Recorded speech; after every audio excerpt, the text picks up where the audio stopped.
Police headquarter থেকে একটা সতর্ক বাণী, রাষ্ট্রায়ত্ত সকল কি ইনস্টলমেন্ট পয়েন্ট, এমনকি শাহবাগ চত্বর যেটা আন্দোলনের চত্বর, সেখানেও অ্যালার্ট থাকতে বলেছে, অন্যান্য অফিস আদালত সহ।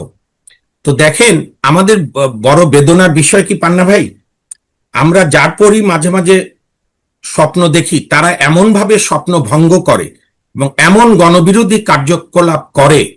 ধরেন, ডক্টর মোহাম্মদ ইউনূসকে দায়িত্ব দেওয়া হয়েছিল যে একটা অন্তর্বর্তী সরকার, তুমি কোনো মতে দেশটা একটা স্থিরতা এনে জাতীয় নির্বাচন দিবা।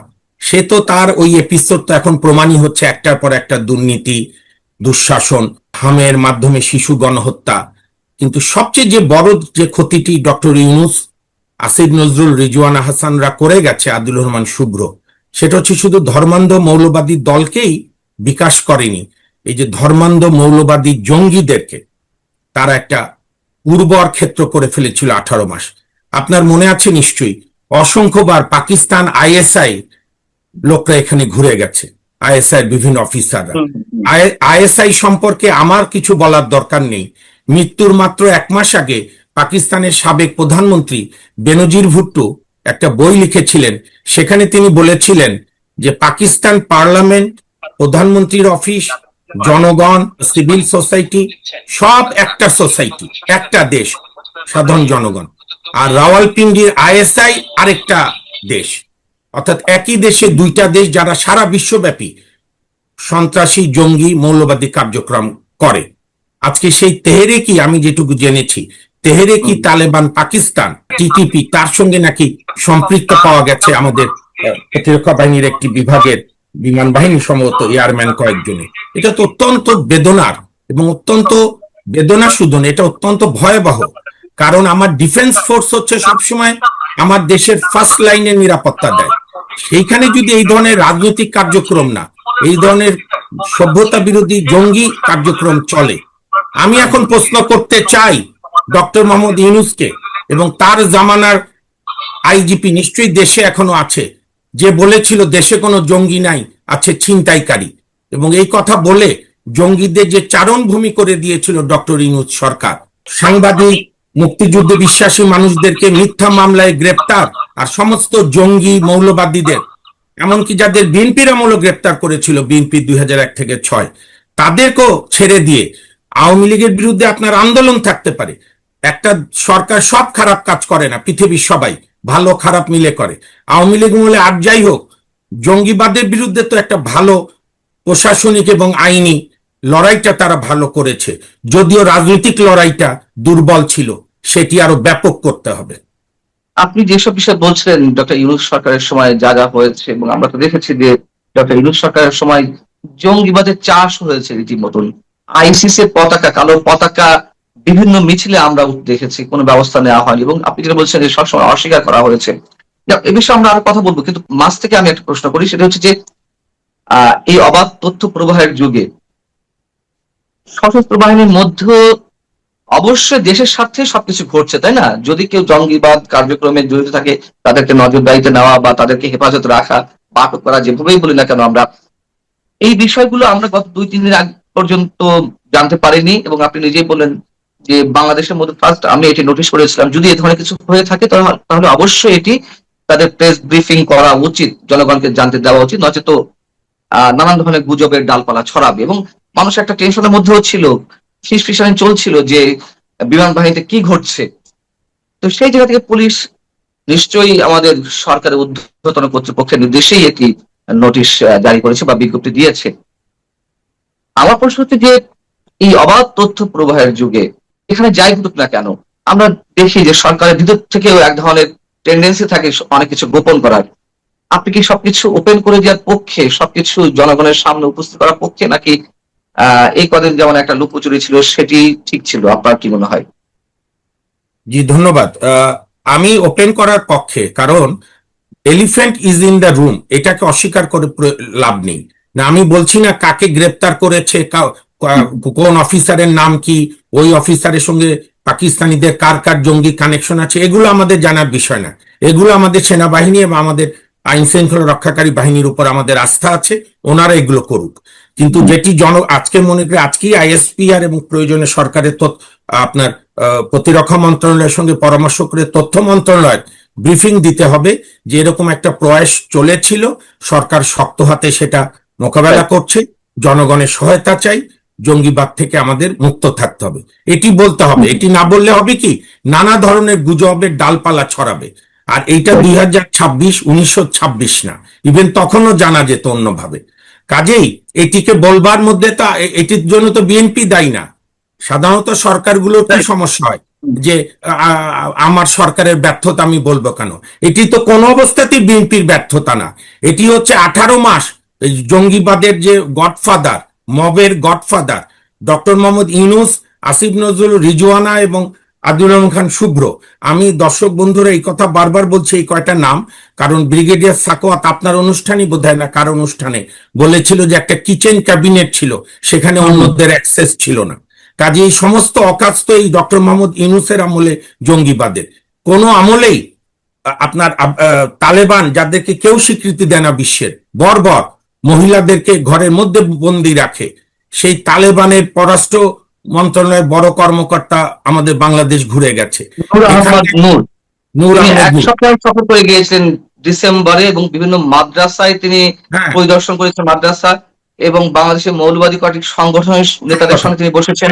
হেফাজতে ইসলামের মামুন হক তিনি সহ আরো বেশ কয়েকজনের সঙ্গে তিনি বৈঠক করেছেন। আমরা জানি না এগুলো খুবই স্পর্শকাতর কোনো বৈঠক নাকি গতানুগতিক রাজনৈতিক বৈঠক, কিন্তু প্রশ্ন হচ্ছে আফগানিস্তানের এই যে মানে সর্বোচ্চ পর্যায়ের একজন নীতি মানে শীর্ষ কর্মকর্তা বা পররাষ্ট্র মন্ত্রণালয়ের একজন শীর্ষ কর্মকর্তা, তিনি এসে ঘুরে গেলেন, বাংলাদেশ সরকারের কাছে কোনো তথ্য ছিল না, তার জন্য কোনো ধরনের প্রোটোকলের ব্যবস্থা ছিল না। তাহলে কি মানে ইনফরমালি এসে তিনি বিশেষ কোনো কাজে আসছিলেন কিনা, এই প্রশ্ন তখন উঠেছিল। এই জায়গাগুলো আসলে কিভাবে এখন আমরা অ্যাড্রেস করবো, এই সরকারের দায়িত্ব কি রয়েছে?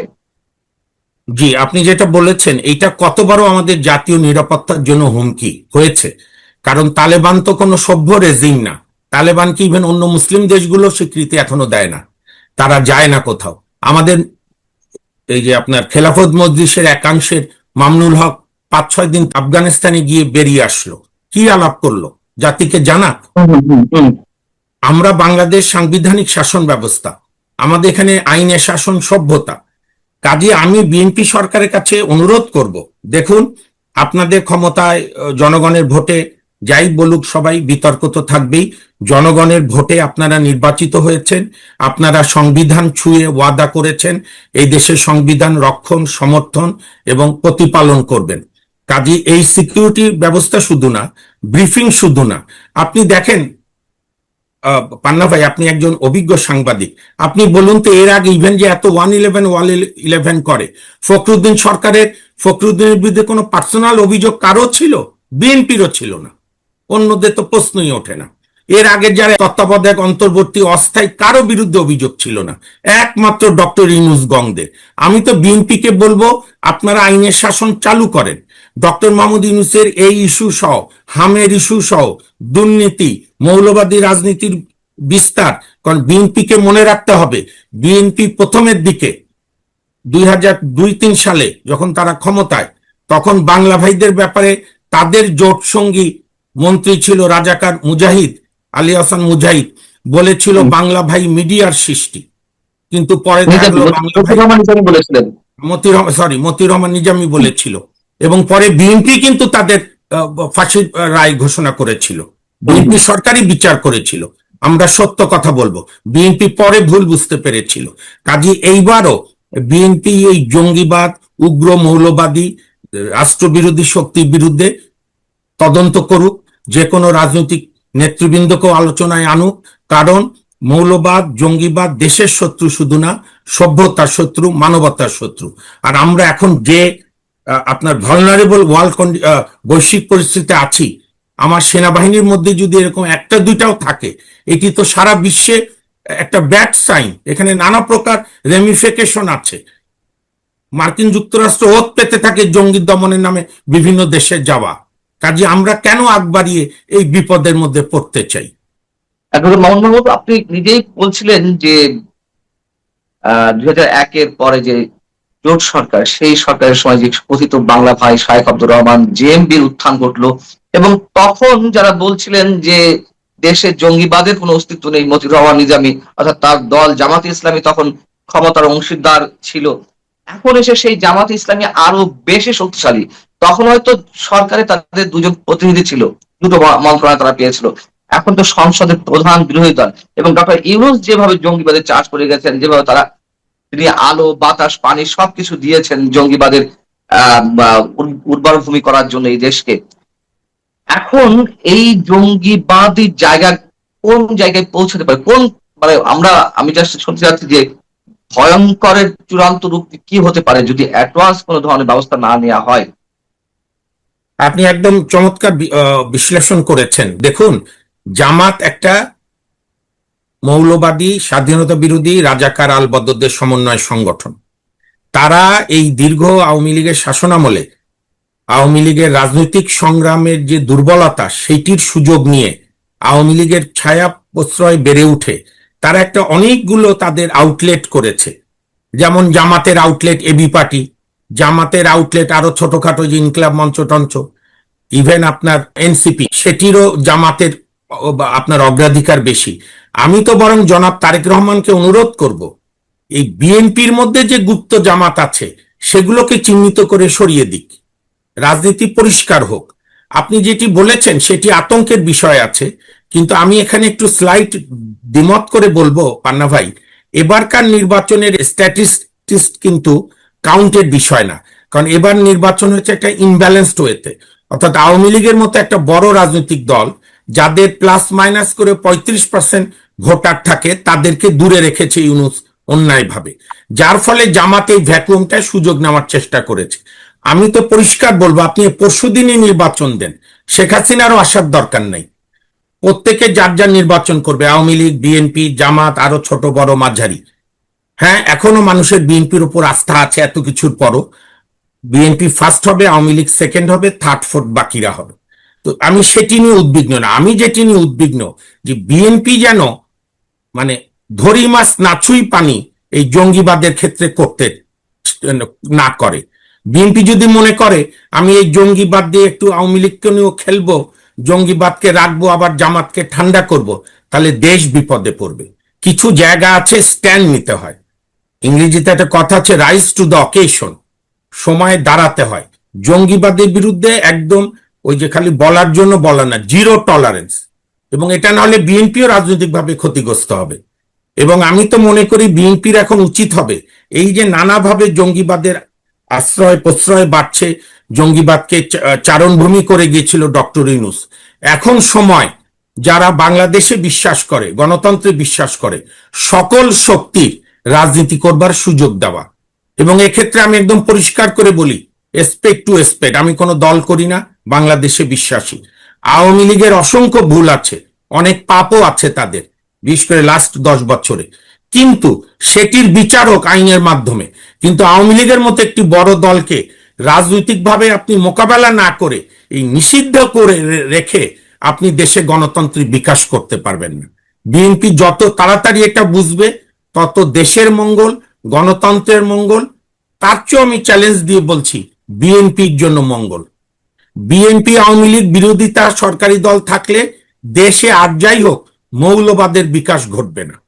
এবং এই মৌলবাদকে পুঁজি করেই ডিপ স্টেটের একটি খেলা ছিল। আমরা শেখ হাসিনা সরকারের পরিবর্তন অবশ্যই দরকার ছিল। নির্বাচনবিহীন অবস্থায় যেভাবে বছরের পর বছর ক্ষমতায় ছিল, নিশ্চয়ই এটি কোনো সুবুদ্ধি সম্পন্ন মানুষ মানছিলেন না। কিন্তু তাই বলে এই না যে প্লট নির্মাণ করে একটি আন্দোলনের তৈরি করা হলো, অভ্যুত্থানের সৃষ্টি করা হলো, সেভাবে আমরা আওয়ামী লীগ সরকারের পতনটি চাইনি। এটি আমরা চেয়েছিলাম ভোটের অধিকার প্রতিষ্ঠার জন্য। রাইট। সেই জায়গা থেকে আমার প্রশ্ন যে যেই মৌলবাদী শক্তিকে পুঁজি করে ডিপ স্টেটে একটি খেলা বা ছক বাস্তবায়নের মাধ্যমে অভ্যুত্থানের সূত্রপাত করা হলো, সেই ডিপ স্টেটের খেলা এখনো চলছে এই মৌলবাদী শক্তিকে কেন্দ্র করে কিংবা জঙ্গিবাদী গোষ্ঠীকে প্রশ্রয় দিয়ে আশ্রয় দিয়ে। আপনার কি মনে হয় যে সেই খেলা এখনো চলছে কিনা? হ্যাঁ, এখনো চলছে। আর আপনি ডিপ স্টেট বা যাই বলি, মেইন তো মার্কিন সাম্রাজ্যবাদ। আপনার মনে থাকবে 1979 সালে যখন সোভিয়েত ইউনিয়ন ওই বারবাক কারমাল আফগানিস্তানের সরকারের অনুরোধে গেল এই জঙ্গিদের হাত থেকে আফগানিস্তানের মতো তখনকার উদার সমাজতান্ত্রিক রাষ্ট্র বাঁচানোর জন্য, তখন কিন্তু মার্কিন যুক্তরাষ্ট্র এই যে আজকের তালেবান, তাদের পূর্বসূরি মুজাহিদ বাহিনী যেটা ছিল, গুলবুদ্দিন হেকমতিয়া সহ যে নেতারা ছিল, আরো যা যা তালেবানদের, তাদেরকে মার্কিন যুক্তরাষ্ট্র শুধু প্রশ্রয় দেয়নি। আপনাকে আমি একটা ছোট্ট ঘটনা বলি। এই আফগান গেরিলারা, জঙ্গিরা, তাদের 10-12 জন নেতাকে রোনাল্ড রিগান 82 সালে হোয়াইট হাউসে ওদের একটা ব্রেকফাস্ট পার্টি হয়, সেখানে দাওয়াত দিয়ে, কত বড় বর্বর ছিল রোনাল্ড রিগান,